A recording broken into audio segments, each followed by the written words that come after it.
All right, how's it going, everyone? I'm Trevor Stuart, Split's co-founder here. Welcome to today's webinar. It is titled Increase Speed to Market, How JJ Keller Uses Split's Feature Management Platform with Azure DevOps. As I mentioned, I'm one of Split's co-founders. I'll be trying to steer today's conversation. I chatted with Matt and April yesterday, and let's just say I will keep trying to keep us on track. We went deep, we explored a lot of different topics, learned a lot, probably made it through about 20% of what we thought we were going to talk about. So we will see what we can do today. I will try and keep us a little bit more on track. Before we dive in, I'm going to do a little bit of Zoom housekeeping. So first things first, as we think about questions and comments, please do send them in the chat or the Q&A box to ask your questions. Those come through and we'll get to those towards the end. So just from a timing perspective, we'll go for about 30 some odd minutes, talking between Matt, April, myself. And then we'll open it up for some of those questions, and we might try and get you some time back depending on how the rest of the conversations go. This session is being recorded, so we will be sending out a recording afterwards. It's also available on our website. And yeah, enjoy. Looking forward to the questions, looking forward to the conversation. I'm joined by two others today, April Edwards as well as Matthew Bingham, also goes by the nickname Bing, which we just learned. Which is a great nickname. So if you are looking for him, just scream Bing, that will get his attention. But first, let's do some quick introductions. So maybe Matt, do you want to go first? Yeah, absolutely. Thanks, Trevor. Can you hear me okay? Yes. Awesome. So as the slide states, my name is Matthew Bingham. Just a little bit about me. I've been in the technology delivery space for just over 20 years. My first job in technology was and I'm going to date myself as a computer operator on an AS400. So most of you probably don't even know what that is. But it was a great machine. So that's where I started. I went into some PC programming, did some database administration on SQL Server until I decided to get out of the working directly in technology and going more towards the business side. And I grew my leadership from kind of that point on to where I have been at JJ Keller now for the last 8 years. And I've been leading our development group here, or one of our development groups here for the last 5 years. So just a little bit about JJ Keller. We are a risk and compliance organization. So our purpose is we protect people in the businesses they run. That's what we're out to do. So we have a plethora of products and services that help keep workplaces and job sites safe. The business unit I work in, we create commercial software platforms that our customers use and subscribe to. So we are, in essence, if you think about it, kind of like a split IO. We create the platforms and the solutions, and our customers subscribe to those. And so that's mainly what my business unit does and what my responsibility here is. So, all right, perfect. Hope that covers it. Where are you physically located today? So I am physically located in a city called Neenah, Wisconsin. We're about 30 miles south of Green Bay. So if you know who the Green Bay Packers are, we're about 30 minutes south of them. Otherwise, people know where Milwaukee is. So we're about an hour and a half north of Milwaukee. Big day for you. You were mentioning earlier that you're getting snow for the first time this season. So Yes. Big day. All right, April, we're going to go over to you. Background, story. I heard you've done one, maybe several Ironmans. I've done a few, five full Ironmans. So just a couple, more than one, less than 10. What is an Ironman for everyone? So an Ironman is what they call, it's a branded name, but it's a long course triathlon. So it's a 2.4 mile swim followed by a 112 mile bike ride and then a marathon at the end. So 26.2 miles. It is the longest 12 hours of your life that you will ever spend. But it's fulfilling, it's fun, and I'm a masochist, I guess. So I keep doing them. All right, good stuff. I asked you the other day, but did you get the tattoo yet? Apparently that's a Not thing. yet. Maybe on the cards, maybe if I can find the right design, we'll see. Maybe we'll put that in the vote today. We'll leave it to the audience. Should April get an Iron Man tattoo? Let's crowdsource it. All right, your real background. What's your background, April? So my real background is I'm a cloud developer advocate at Microsoft. I'm also the DevOps practice lead. So I have been in tech for over 20 years now, also dating myself alongside Matt. I start off in the operational space, and I spent a lot of those long nights doing tedious tasks and thinking there must be a better way. And I've kind of done the full stack in the operational space. I've done everything from large data center management to migrations. And then I started going down the stack and working with applications and moved into more of a developer focused role. I've kind of been in various different roles. I've lived all over the world. Well, not all over, but most of the world, in certain hemispheres, the Northern Hemisphere. I've been at Microsoft for about 5 years, and currently I teach people about DevOps practices. I work with the Azure DevOps product group. I do a lot of work with our partner GitHub as well, and I help customers deliver to Azure in better ways, automated ways, and deliver their software faster. Awesome. And similar question, where are you physically located? Where are you? I'm just outside of London, England. So I am a few hours behind ahead of you guys. And yeah, so I'm here in the cold, wet British weather today. Awesome. Well, you have a vacation coming up, so I appreciate you taking the time to hop on a call with us and do this webinar. I'm sure everyone will really appreciate it. All right, we're going to dive in on the first topic. First, Matt, we talked briefly about this, but for the rest of the group, so you've been with Split now for 2+ years using our product. I'm curious, what were some of the issues that your team was experiencing when you first came to Split, or to the concept of feature flagging, right? What were some of those issues that your team was experiencing? Yeah, so we had some monolithic applications that every time we deployed, it was an event. So these deploys would take a couple up to 3 weeks to prepare and test. And then the deploy itself was actually a fairly large event, a few hours at night, multiple people online, kind of your old school type deploy.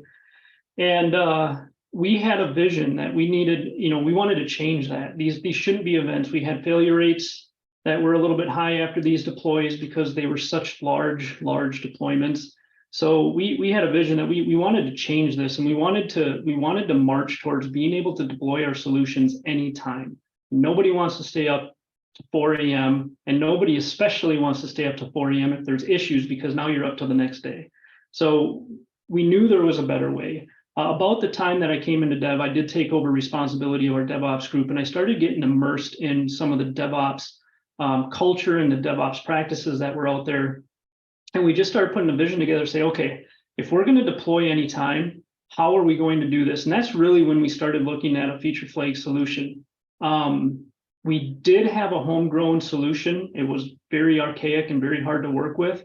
And we said that, we just had it in our head and put it down that if we were going to move into this CI/CD space, that we were going to have a platform to help us get there. That's where we found Split. And that's when we started introducing it into our products. So that was what we were facing. And that was the opportunity that we were trying to go after when Split came into our equation. Awesome. Yeah, let's take a minute and talk about homegrown. Yeah. It's something that, in the past 7 years since we started the company, we continue to see homegrown, right? It's one of our biggest competitors. Is everyone is thinking about, can we build this solution? What does that look like? I'm curious, what was your homegrown journey? What were some of the issues you ran into? And why did you end up inevitably deciding to look to the market? Yeah, the homegrown solution was honestly built before my time. So I don't have a lot of history of the hows and the whys. I just know what it could and couldn't do. So when we got in here, we had a feature flagging solution that was basically ran by a bunch of config files or JSON files that were, deployed up with the applications. And before you started a release, we literally sent out emails to the product owners. What feature flags do you want on and off for this release? And then they would go and they would, select which ones were on and off. And then we would deploy with them in that configuration. Well, guess what happens if 1, somebody didn't answer, 2, somebody answered the wrong way, or we missed one? We had to do a whole deployment again to get the feature flags back into the state that we wanted them. So it was very inefficient and required a lot of manual work, and it was susceptible to error. And so having a platform, when we started looking at these platforms, we started looking at Split.io, and the platform allowed you to just turn on and off these feature flags in whatever environment you want and whatever time you wanted. It was a game changer. It was like, this is what we need to do. This is the only way we're going to be able to move forward. So it was, the homegrown solution, it was, to be honest, it was well ahead of its time. The people here that created this homegrown solution knew very well that we needed to operate in a feature flag mentality of getting our major, but we only put major features behind these feature flags because it was such a pain, right? It was such a pain to manage, but we had the benefit and the advantage of our development staff at the time was already in somewhat of a feature flag mentality because we already had that homegrown solution. Now we just needed something to take us to the next level. And that's what Split came in and did for us. Awesome. I think it's awesome, Matt, that your team recognized that a manual solution wasn't the answer. And I work with so many customers like, well, we built this thing, we've invested all this time and money, we fed, we water, we don't want to let go of it. But the cost to the organization to maintain it, feed it, water it, and it usually doesn't offer all the amazing features that something like Split does because it's homegrown and you have to build it into the process.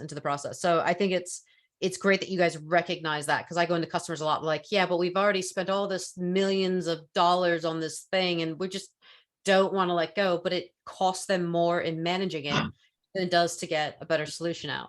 Yeah, and I would say it also costs them more in the innovation because your innovation is only your knowledge of the feature flag industry is your limitation for innovating that solution, right? So when you hook into somebody like Split, who are industry leaders, and they're taking the platform into a space that you can ride along with and even be a part of, which is really cool. So I would say you can't afford not to. Like, and I mean, unless your homegrown solution is, beyond belief, you can't afford not to. Yeah, that's great. April, appreciate you jumping in. Let's kind of talk a little bit about your career. So you've been sitting at this intersection of dev and ops. How have you seen feature flags evolve over the last several years? I'm curious, in your conversations, you're out talking to a lot of companies. You're seeing a lot of companies at different stages in their journey. I'm curious, kind of, how have you seen the concept evolve? How are you hearing it in the market? What are some of the challenges people are seeing with it? So I think Matt's story is phenomenal because they're like, to do CI/CD, we need feature flags. Like that was a must have for their project. And when we go and talk to customers, they're either very new to their DevOps journey and the whole automation side, and they're thinking, I just need to learn about CI/CD and start getting CI/CD going, getting tests in there, catching these things earlier on in their development process. So each customer sits at a different place. I still work a lot with customers that think they're miles behind the whole world, but I'm like, actually, you're kind of on par to what we're seeing with customers. And that's why we do a lot of like intro material to customers and saying, this is how you use this, leverage this feature. And again, it's leveraging those pre-baked features into Azure DevOps that take away that overhead. They can automate small tasks. And then, yes, let's talk about feature flags. So we're seeing a lot more customers looking at their CI/CD, their organizations in terms of their planning processes in Azure DevOps before they can even talk feature flags. So I think it's phenomenal. Mac said, we can't do this without feature flags. Mm-hmm. They made that a priority for their organization, and we see more organizations prioritize those features are critical to that success in implementing these processes.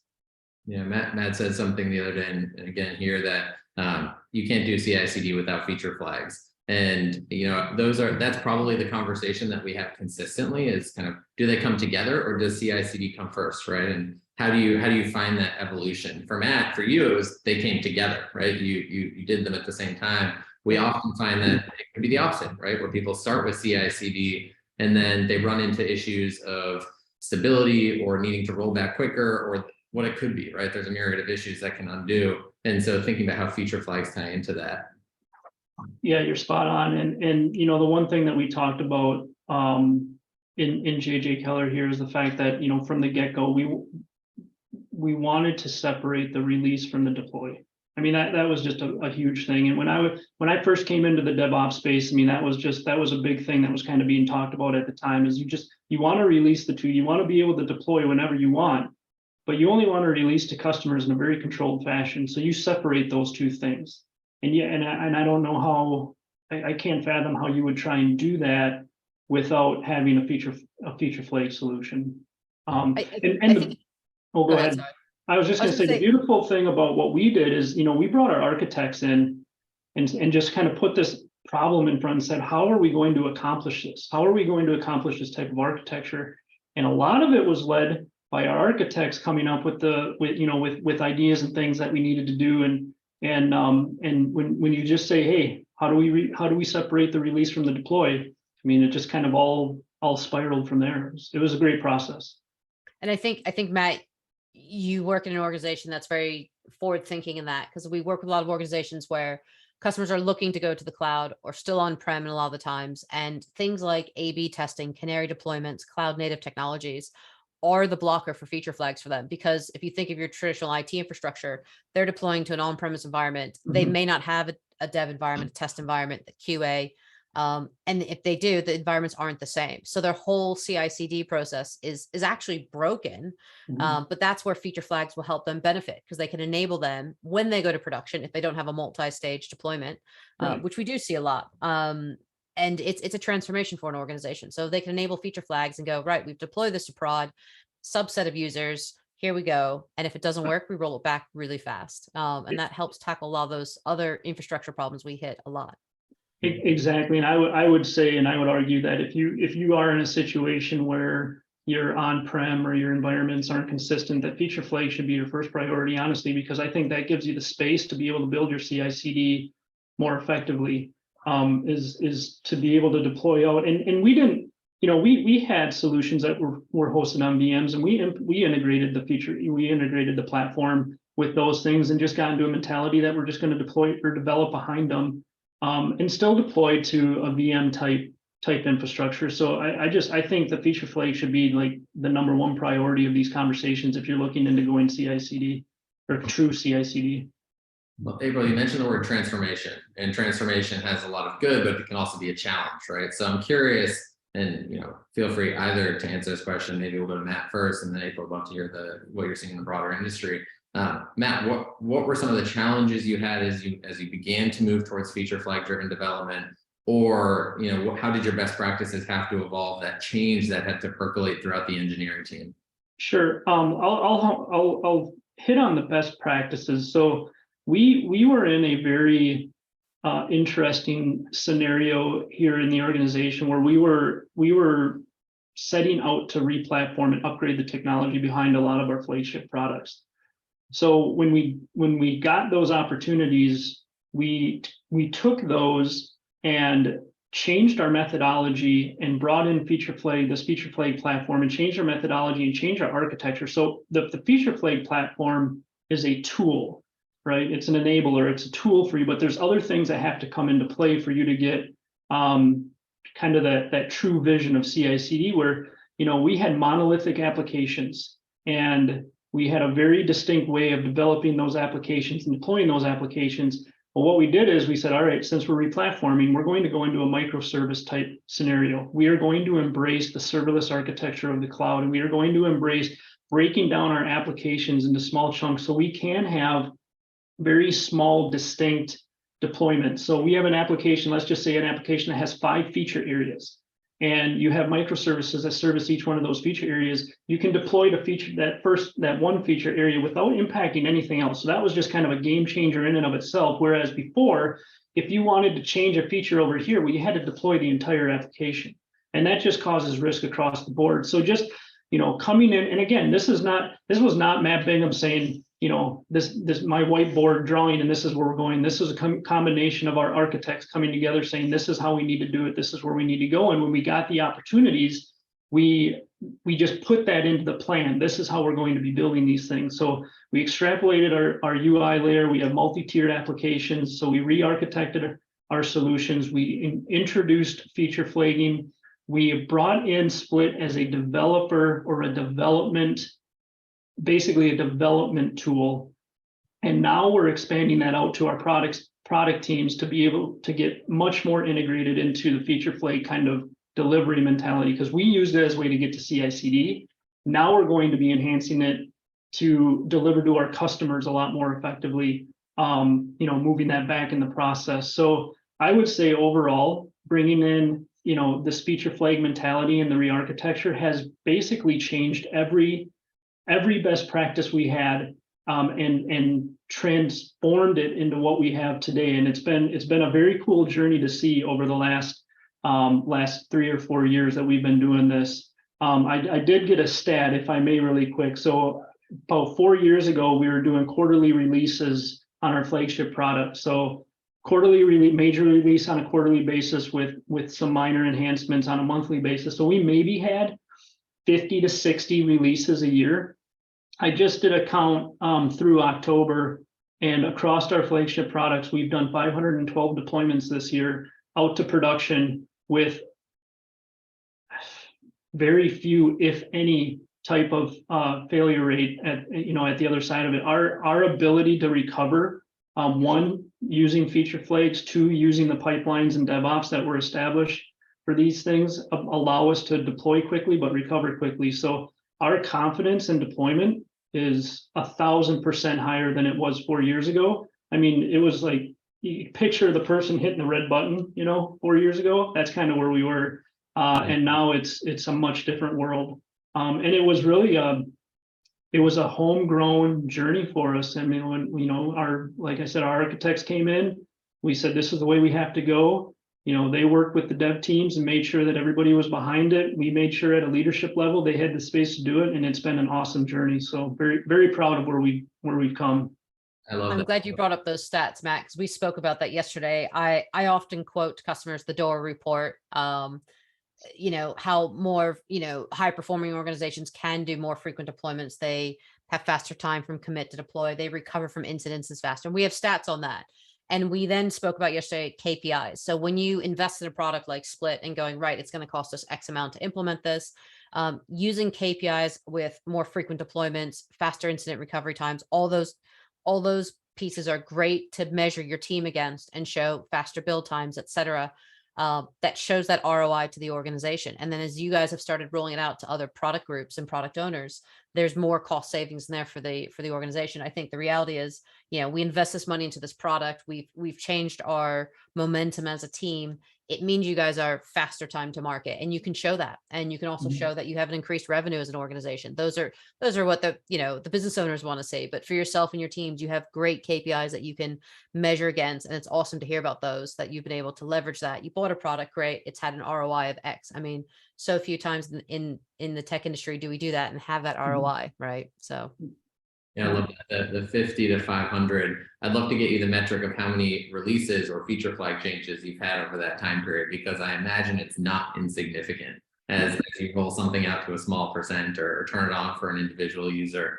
Super interesting. April, I'm curious, process change, as you look out in the broader ecosystem, what are you seeing? What are people going through? What are those process changes as they move to the cloud, as they look to move faster? What are some of those process changes?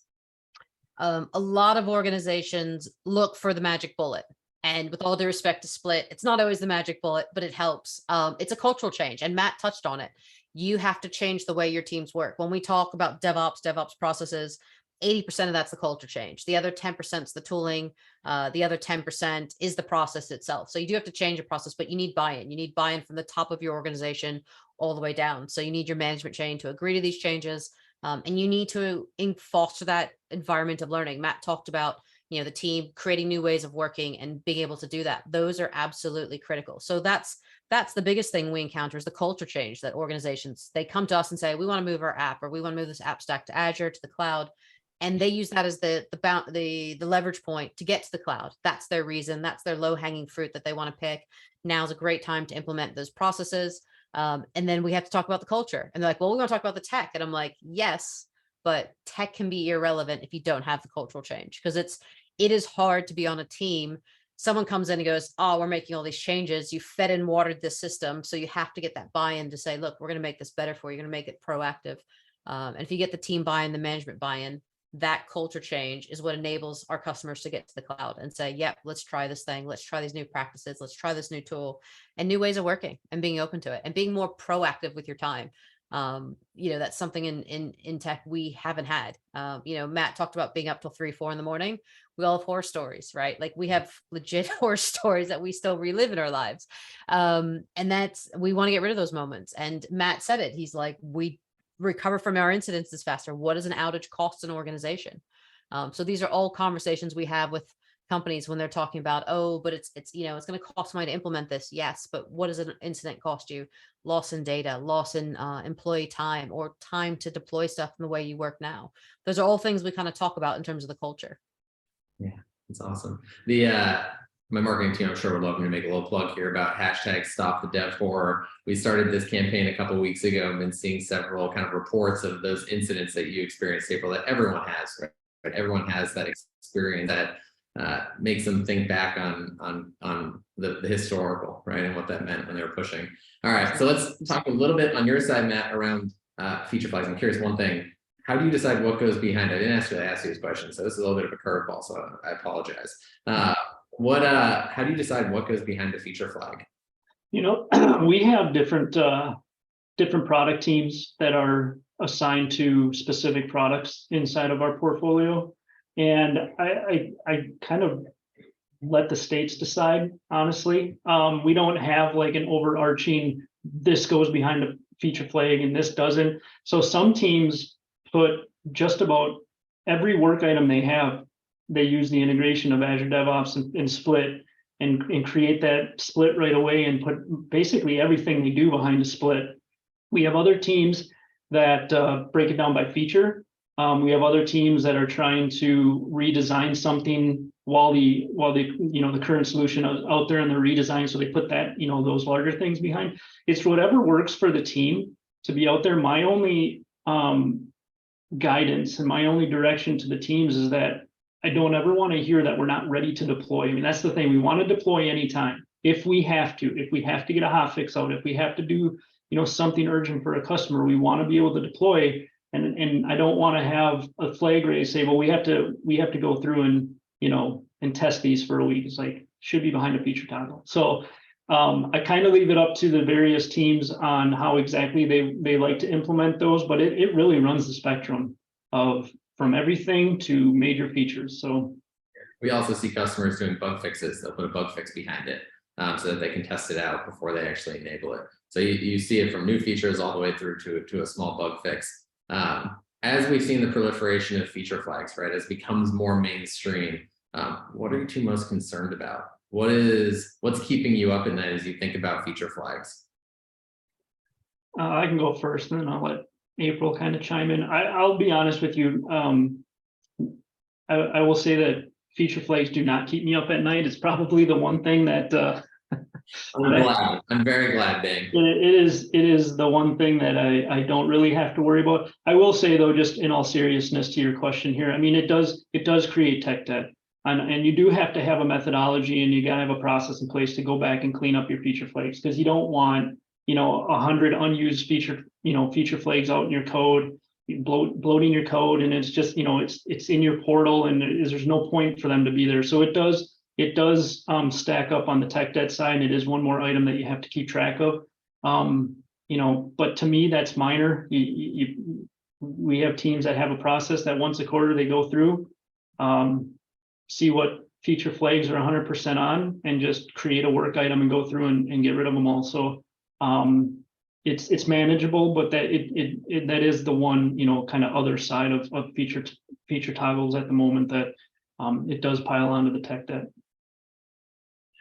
Yeah, if my co-founder were here, he might listen later.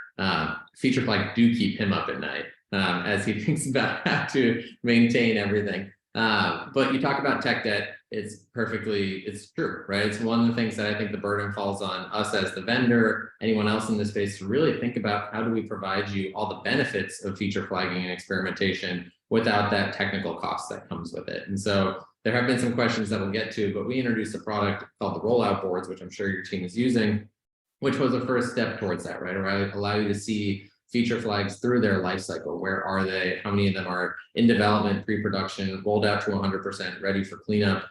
We've overlaid some filtering capabilities on top of that, so you can quickly find those feature flags that are ready for cleanup. But there's a lot more to do, and there's, without going too deep into our roadmap, there's a lot of things that are going to be more preemptive to be able to tell you that these flags are ready for removal. And then hopefully, April, you mentioned GitHub, but hopefully in the future we can dive deeper with some of the Microsoft tools to make that an easier connection point as we think about making tech debt easier for you and others.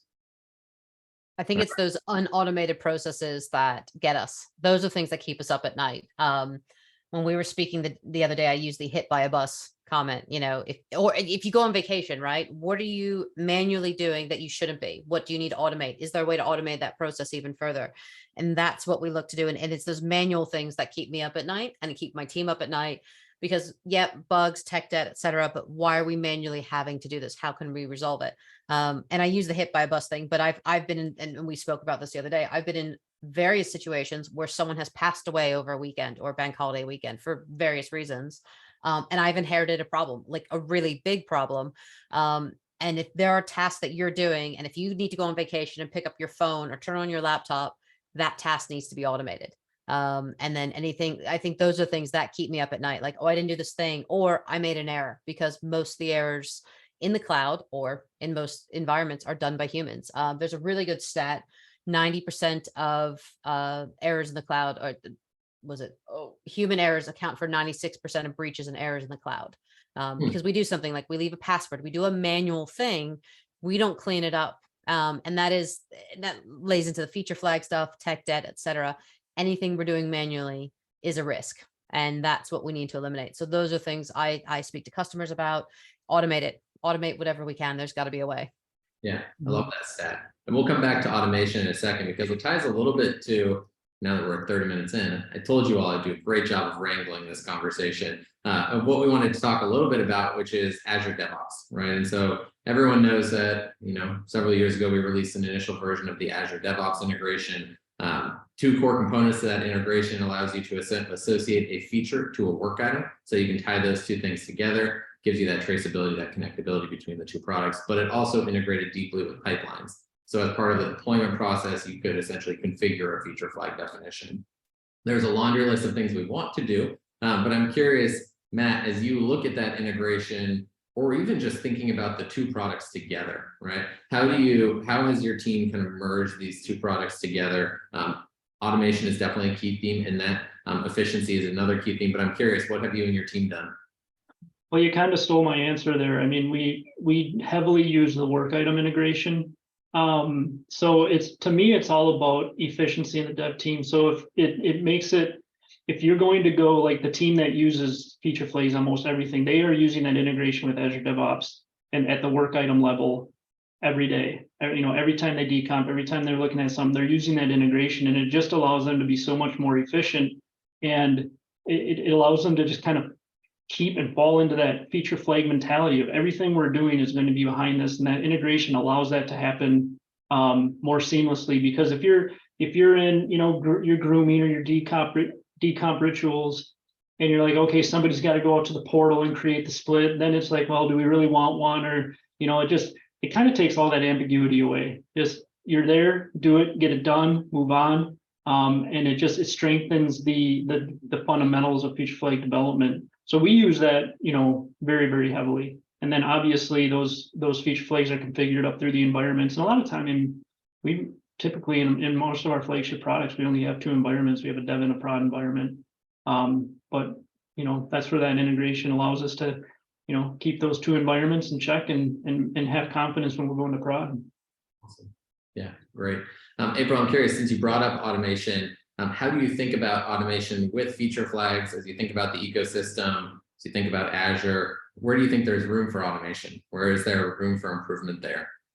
Literally everything, everywhere. I mean, if you think about, if a human can do it, it should be automated. And now there's always the argument, well, it's going to take me 20 hours to automate this task that takes me 2 minutes. Is it worth it?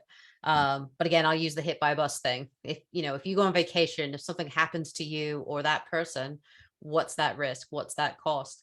We look to automate almost everything in that whole delivery. Now, there's still a requirement, and there's still just a human element of having manual processes in terms of your sprint ceremonies. Absolutely, right? Those need to be going. And then sometimes we just need manual checks. We gate our deployment and put checks in, and that's okay. So those times are fine, but we literally try to automate everything from inception to delivery. It removes the chance of error, especially human error. And we run checks in every way. So I still work with a lot of customers that have everything automated, but still put in a physical check in their pipelines, just have eyeballs before going to prod and just say, yep, it's been tested in our dev environments. We're happy with it. And it just makes people aware, and that might be their communication point, whether they're integrating Azure DevOps into Teams or Slack, so that they can see that it's ready for review, the team reviews it, and it's part of their process. They still want that human element, and that's okay. So I think we pretty much try to automate everything end to end. Yeah, that's a good point when you think about the integration points with Split and the other tools you use. As you think about Microsoft specifically, Matt, where else do you want to see Split integrate into the Microsoft ecosystem? Well, we've talked a little bit about this before, and it's like, when you get into the IDE space, and we talked about kind of the tech debt and being able to automate some of that. So if we know that we're in a space that the developer, if we know that the developer is in a space that has some of these tech debt items, it would be great just to have that integration in there to be like, hey, here's a feature toggle that isn't used anymore. You may want to clean this up type thing. So just kind of a deeper integration into the IDE. And Trevor, you mentioned this before, where it's you're trying to move a lot of stuff closer to the developer, and that's what I like to see. I mean, that's kind of where my head is at. Is the more we can move to the developer, the smaller the feedback loops are. The tighter the time frames are, and you can get stuff done much more efficiently. And I know some customers, some people say developers are there to develop, and then there's other teams do it. And I just in a different camp. The more we can put in the development cycle, whether that's what April was talking about in infrastructure automation and pipeline automation. It empowers that team a lot more and allows them to be much more efficient, in my opinion. Yeah, absolutely. And we call that psychological safety as well, developer enablement. There's also an actual cost difference to doing it in development. There's a lower cost overhead to doing that development versus other places. And we talk a lot about bringing things to the IDE, security, et cetera.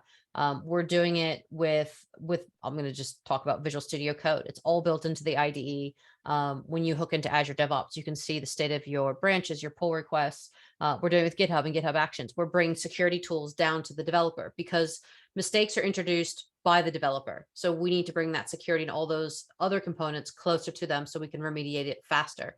That's where you see a lot of the industry trends going in a lot of the DevOps tooling. Both GitHub, both Azure DevOps. Azure DevOps has announced GitHub Advanced Security, so that when your developers are writing their code, it can catch stuff before they even push their pull request up. So it's bringing all these tools close to developers is exactly where the industry trends are going. Yeah. We had I mentioned this to the two of you, but for the broader group, we had a hack day. We do hack days once or twice a year here at Split. We had a hack day where some developers actually built out an IDE integration. So that made it into the product. So you will start to see that go live in the coming weeks. And so some of the information will be pulled out of Split. So you'll be able to see what feature flags exist, what is the current definition of those feature flags, what is the status of those flags. It'll make it a lot easier to work with between the two products. And so you will see us, and that's something we're continuing to think about, to the common themes you're hearing here around automation, around getting closer to the developer. Those are all very much things that we're thinking about as we look at our product roadmap and look forward. I'm curious, before we turn into questions with the last few minutes here, where do you want feature management to go, right? As you look, this category is still emerging. I would say when we started the company 6-7 years ago, the concept of feature flags was available. People, a smaller percentage of developers were using it. Over the last 6-7 years, we've seen it become a lot more mainstream. We've seen a lot more desire for integrations, for tools like experimentation and alerting to be built on top of the platform. I'm curious, as you look forward, if you were in my seat, where do you want this product to go? Where do you want to see this industry go? Where do you hope that the category goes? I'm curious. That is a broad question. I look at it from the standpoint of different and innovative ways for us to deliver to our customers. And when you hit on the A/B testing, the experimentation, how can we get feedback from our customers inside of our development and inside of our development process, so that we can learn and make sure that what we're putting out is going to win. And we do that type of stuff in the design. You could get the click-throughs, but when you really get feedback when somebody's using your product for doing their job. I mean, that's where you really get the feedback. So I want to continue to see it go in that direction of just being able to innovate and prototype faster. and get that feedback from our customers much more efficiently. So we know what feature set is going to win, what workflow is going to win. Yeah. So we started off by moving faster through increasing your deployments. Now we want to essentially continue to have that certainty, right? That impact, understanding what that impact was, and make sure that you are having the desired impact. And that's very much aligned with some of the products that we've built over the last few years and continue to iterate on. And we'll be doing.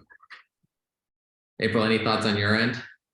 Yeah, I agree with Matt on that. I mean, we never stop doing and learning in the DevOps cycle. It's always continuous improvement. So Matt's, integrated this into his teams. They're spreading amongst other teams, making that more seamless, being able to do more A/B deployments, canary deployments, get better metrics back. It helps the business make better decisions on features versus it already being in production and getting that feedback when they've already released it. So it's good to have that feedback mechanism much earlier in the cycle, without question. All right, I'm going to turn this over to a few of the questions that have come in. We'll take about maybe 5-10 minutes here. Reading this one here, so one of the things, and I think I see what there's questions going to, one of the challenges can oftentimes be getting prioritization for integrating a tool like feature flagging, or even to get to the concepts of monitoring and experimentation. Obviously, Matt, you're in a leadership position, right? So, it was you and your kind of leadership team made that decision. But for an IC or an engineer who's looking to bring in a tool like Split, any feedback or guidance on how to have those conversations, how to think about, just any feedback or guidance? Yeah, the two things that I think people care about most is customer experience and cost of failure, right? So, and I think the feature flag solution is an item that can save you from both of those. I mean, the integration itself is not a horrendous lift. I mean, it is a pretty small lift to get an integration into one of these platforms done. It's more so the methodology and mentality, but you can start small. I mean, we're talking about experimentation and A/B and canary deploys and all that stuff, but you can start really small. We started small. We started on one solution, and we literally started with create a split or create a feature flag and code behind that one feature flag. And then we just kind of grew our methodology. So you don't have to eat the entire elephant right away. You just start small and come in with, what leaders get afraid of is, do we have to take half of our development team for 6 months to do this? No, you can take 1 or 2 devs, get it integrated, start learning and start growing from it. We did not start day one with Split integrated into all of our flagship products. We started day one with it integrated into a product that was freshly being built, that wasn't even in production yet. So just start small, and it can really, like I said, it can really save on that user experience, being able to retract that change right away. And then the cost of failure is a big one. Yeah. Okay. Awesome. 2 questions here on the similar theme. I think these are more directed towards me because I don't know, Matt, if you can answer questions around the product roadmap here at Split, but I'll dive into these 2 quickly. I talked briefly about that rollout board. The question here is around statuses in the rollout board. So today those statuses are not customizable, and so that you kind of are fit to a workflow, right? And it's one of the things that we do want to continue to improve on, this concept of customizable statuses. It is in our roadmap. It isn't in the near term, so it's not been heavily prioritized right now, but appreciate that question. It's a good one. It's super top of mind for me. It was an area we want to continue to invest in. So I would expect to see more improvements on the rollout boards to give you some of that customizability over time. And to your other question, which is around automatically notifying based on the state of the flag, there are some parts of our product that, Matt, I'm sure your team is familiar with, around traffic indicators. Has a flag been evaluated? Has it not? Has it been changed in the last 30 days? You're going to see some more enhancements in the coming weeks and months here around kind of how do we provide you some better notifications around the true state of a flag. So that plus some continued rollout board enhancements as the team continues to make some minor adjustments, I think will be helpful to you and your team. All right, looks like there is another roadmap question here around another Microsoft product. So I'll take this one too. GitHub Actions. Do we have a plan to integrate with GitHub Actions? Technically, it's not a Microsoft product. I just want to throw that one out there. Technically. Well, GitHub is its own company. Yes, we acquired it, but it is a GitHub owned product. Very separate product group from GitHub. actions to Azure DevOps. I just want to point that one out. They're very separate product groups. They're handled very separately. We don't want to muddy the waters. If you call it a Microsoft product, if I call it a Microsoft product, I'll lose my job. Not a Microsoft product. So it is not a Microsoft product, but will we integrate with GitHub Actions? Yes, eventually. We want to replicate what we've done in Azure DevOps with GitHub Actions at some point in the future. It is in the backlog. It's something that we're continuing to monitoring, but right now we're spending a lot of time with the Azure team and the Azure DevOps group particularly. Another question, would it be possible to link code to impacting test cases with feature flags? This is actually a really good question that sparks a topic that we didn't dive into. So let's take 1 or 2 minutes here and talk about testing. I'm curious, Matt, how has your testing situation evolved as you've used feature flags? How do you think about, just talk to me about testing for a few minutes and what's had to evolve over the last several years. Well, we're using feature flags to hide new features that are going out. So one is that, our QA staff understands that feature flag has to be on in dev and off in prod, right? So they're on in dev and they're going through and they're testing out that code. And it really hasn't increased the complexity of the testing that much. There's, I see a question out here about growing number of execution paths, and the way we implement is it's either one or the other right now. So it's either the one that's hidden or the one that's out there. And we make sure we do, if we're testing behind, we make sure we do a small regression test of the one that's, of the feature that's out there. But it really is still going down that single path of testing. It just depends on whether you're testing from, whether you're testing the code that's behind the toggle or that's already out in prod. We do all of our testing and unit tests before it goes out to production. So for us, it's behind that feature flag. And it goes to that CI process. And then when it goes out to deploy, the feature flags in the deploy process. So we've already done all of our testing in CI before it actually deploys to our developer environment, et cetera. So we run a lot of small functioning unit tests in most of our pipelines. Yeah, we do have that as well. We have a very large library of unit tests that run against the code as it's put in. So, we have a pretty high confidence that we are not going to introduce breaking changes as we're going out into our environments. But that, again, is like one more tool to use in conjunction with this, with the feature flags solution to increase confidence in your code. There's one component here. One of the things I'll break this into 2 parts, we often see is that as part of your deployment, you might automatically configure the feature flag for a testing user, right? A user that you set up to run your automated tests. So oftentimes you can do that as part of your deployment, run your automated tests. And then all of our SDKs have what is called a listener. And the listener allows you to essentially pull down when a feature flag evaluation happens, it allows you to get that context, so that feature context. And so if an issue is detected, you can send that feature context.